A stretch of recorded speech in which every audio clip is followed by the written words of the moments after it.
রমজান মাসে পণ্যের দাম বাড়াতে অভিনব এক কৌশলের আশ্রয় নিয়েছেন এক শ্রেণীর ব্যবসায়ীরা। আমদানিকৃত হাজার হাজার টন পণ্য নিয়ে এক মাসেরও বেশি সময় ধরে সাগরে ভাসছে 250-এরও বেশি লাইটারেজ জাহাজ। বাজারে দাম বাড়ানোর কৌশল হিসেবে আমদানিকারকেরা পণ্যগুলো খালাস না করে সাগরে ভাসমান গুদাম বানিয়ে রেখেছেন বলে অভিযোগ করা হচ্ছে।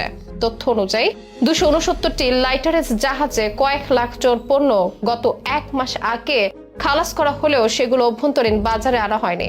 সবগুলো জাহাজে বিভিন্ন গন্তব্য গিয়ে নদীতে ভাসছে। কি কি পণ্য আছে এসব জাহাজে, এসব পণ্যের দামই বা বাড়াতে কি ভাসমান গুদামের আশ্রয় নিল ব্যবসায়ীরা? এগুলোর বিরুদ্ধে কেন কোনো ব্যবস্থা গ্রহণ করা সম্ভব হয়নি? এসব পণ্যের দাম বাড়াতে কি ভাসমান গুদামের আশ্রয় নিল ব্যবসায়ীরা? এগুলোর বিরুদ্ধে কোনো ব্যবস্থা গ্রহণ করা সম্ভব কিনা সেসবের বিস্তারিত জানাবো বিশেষ এই প্রতিবেদনে।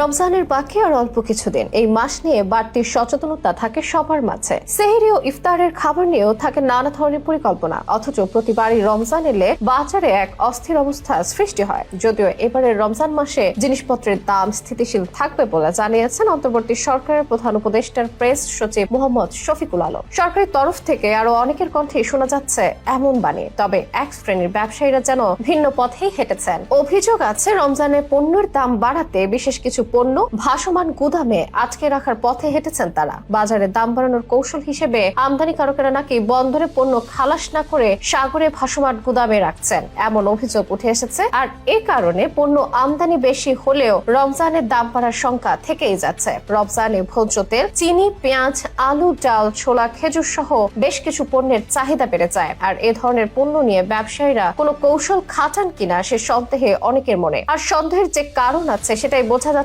সাম্প্রতিক এই খবরে। খাদ্যপণ্য সরবরাহ সংকটের অজুহাত দেখিয়ে মূল্য বৃদ্ধির সে পুরনো ফন্দি আটছে একটি অসৎ ব্যবসায়ী মহলটি খাদ্যপণ্য খালাস না করে বাজারে সরবরাহ সংকট সৃষ্টি করে বাড়তি মুনাফার পায়তারা করছে। আমদানি করা পণ্য নিয়ে চট্টগ্রাম বন্দরের বহির্নোঙরে 1.5 মাস ধরে ভাসছে 250-এরও বেশি লাইটার জাহাজ। অথচ পণ্য খালাসের সময় লাগতে পারে সর্বোচ্চ 8 দিন। এতে একদিকে যেমন বাজারে পণ্যের সরবরাহ চেইন বিঘ্নিত হচ্ছে, অন্যদিকে পণ্য বোঝাই জাহাজগুলো অলস বসে থাকায় বড় জাহাজ থেকে পণ্য লাইটারিং এর কাজ ব্যাহত হচ্ছে। বিশ্লেষকদের মতের ভিত্তিতে জানা যায় সংশ্লিষ্ট আমদানিকারকেরা রমজানকে সামনে রেখে দাম বাড়ার অপেক্ষায় জাহাজগুলোকে নিরাপদ গুদাম বানিয়ে আটকে রেখেছে। সচরাচর বিভিন্ন সময় গুদামে প্রশাসনের অভিযান পরিচালিত হয়, পণ্যের অবৈধ গুদামজাতকরণের জন্য জরিমানা হয়, ঝুঁকি থাকে। কিন্তু জাহাজে এসবের ঝুঁকি থাকে না। সাগরের জাহাজে কোনো অভিযান পরিচালিত না হওয়ায় আমদানিকারকেরা দাম বাড়ানোর এ কৌশল খোঁজেন বলেও অভিযোগ করা হয়। জাহাজে কোনো পণ্য থাকলে তার নামে আমদানি হলেও কাজের কাজ আসলে কিছুই হয় না। আমদানি হওয়ার পরেও বাজারে তার রিফ্লেকশন দেখা যায় না, যে কারণে বাজারে সরবরাহ সংকট তৈরি হয়ে পণ্যের দাম বেড়ে যায়। বিশেষ করে রমজান মাসে এটা এক বিরাট ব্যবসায়িক কৌশল, যা মূলত